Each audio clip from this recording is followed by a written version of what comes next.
সবাই আল্লাহর প্রিয় হতে চান? তো আমরা সবাই একমত হলাম যে আমরা আল্লাহর কাছে যেতে চাই, কিন্তু কাছে যাব কি করে? তাকে তো আমরা দেখি না। আল্লাহকে দেখা যায়? দেখেছেন কেউ কখনো?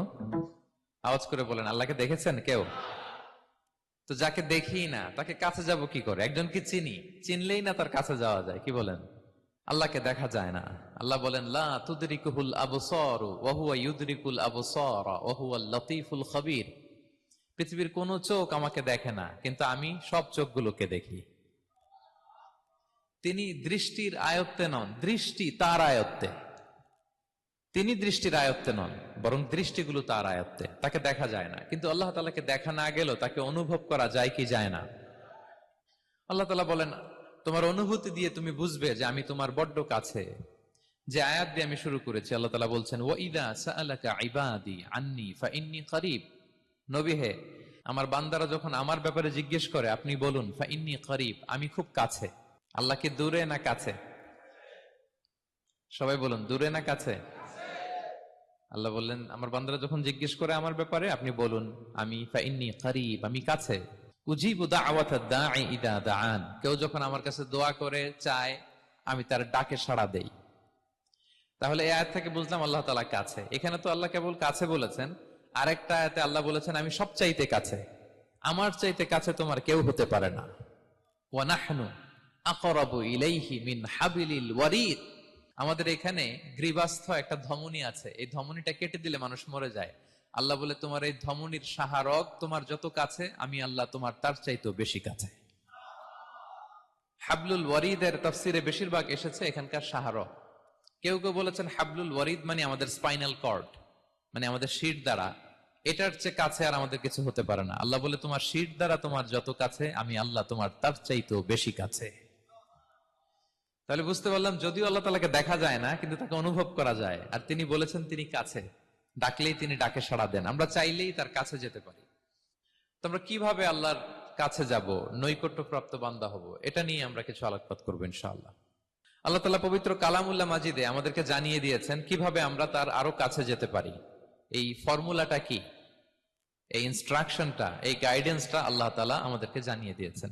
তিনি বলেছেন, কোরআনে আল্লাহ তাআলা বলেছেন, ওয়াসজুদ ওয়াকতারিব, যদি তোমরা আমার কাছে আসতে চাও তাহলে তোমরা সিজদায় লুটিয়ে পড়ো। তাহলে ফর্মুলা পেয়ে গেছি না? আল্লাহর কাছে যেতে হলে সিজদায় লুটিয়ে পড়তে হবে। আপনি সিজদায় চলে গেলেন তো আল্লাহর কাছে চলে গেলেন। আপনি যখন সেজদা দেন মনে হয় যে আপনি কার্পেটের উপর সেজদা দিয়েছেন, মনে হয় জায়নামাজে সেজদা দিয়েছেন, মনে হয় মসজিদের টাইলসে সেজদা দিয়েছেন, কিন্তু আসলে আপনার সেজদাটা আল্লাহর কুদরতি পায়ের উপরে গিয়ে পড়েছে। ওয়াসজুদ ওয়াকতারিব, আল্লাহ বললেন সেজদা দাও, সেজদায় লুটিয়ে পড়ো, আমার কাছে চলে আসো। এবং হাদিসে বিষ্ণু ইসলাম বলেছেন, আকরাবু মা ইয়াকুনুল আবদু মির রাব্বিহি ওয়া হুয়া সাজিদ ফাআকসিরু ফীহি দুআ। বান্দা যখন সেজদায় চলে যায় তখন বান্দা আল্লাহর সবচাইতে কাছে চলে যায়। ফাআকসিরু ফীহি দুআ, তাই ওই সময়টাতে তোমরা বেশি বেশি দোয়া করো, আল্লাহর কাছে চাও, কারণ এটা একটা মাহেন্দ্রক্ষণ। কি বলেন?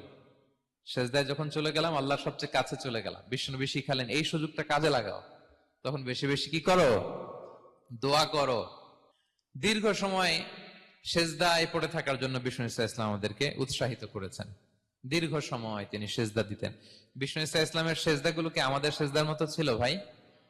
আম্মা জান আয়েশা রাদিয়াল্লাহু তাআলা আনহা বলেন, বিষ্ণু ইসলামের তাহাজ্জুদের নামাজের এক একটা সেজদা ছিল এরকম, কোরআনের 50টা আয়াত তেলাওয়াত করতে যত সময় লাগে বিষ্ণু ইসলামের এক একটা সেজদা ঠিক ততটা লম্বা ছিল। এত দীর্ঘ সময় বিষ্ণু ইসলাম সেজদায় পড়ে থাকতেন। তো বিষ্ণু বলেছেন, তুমি যখন সেজদায় পড়ো আল্লাহর সবচেয়ে কাছে চলে যাও, সো ওই টাইমটাতে দোয়া করো। কি দোয়া করব? বিষ্ণু ইসলাম সেজদায় পড়ে তাসবিহ করতেন, সুবহানা রাব্বিয়াল আ'লা, সুবহানা রাব্বিয়াল আ'লা। এর অর্থটা খুব সুন্দর। এর অর্থটা আপনারা জানেন? সুবহানা রাব্বিয়াল আ'লা মানে আমি আমার রবের পবিত্রতা ঘোষণা করছি, যিনি হচ্ছেন আল আ'লা, সর্বোচ্চ, সবচেয়ে বড়, তার চেয়ে বড় কেউ হতে পারে না। আরবিতে আল আ'লা শব্দের অর্থ হচ্ছে সবচেয়ে উঁচু, সবচেয়ে বড়, সর্বোচ্চ, এটাকে বলে আ'লা। আর আরবিতে সবচেয়ে খাটো, সবচেয়ে নিচু, সবচেয়ে নিম্নে, এটার আরবি হচ্ছে আল আসফাল। এটাকে কি বলে? আল আসফাল, আল্লাহ তাআলা কোরআনে বলেছেন ইন্নাল মুনাফিকিনা ফিদ দারকিল আসফালি মিনান নার, মুনাফিকেরা জাহান্নামের একেবারে নিচে থাকবে, নিচে। তাহলে সবচেয়ে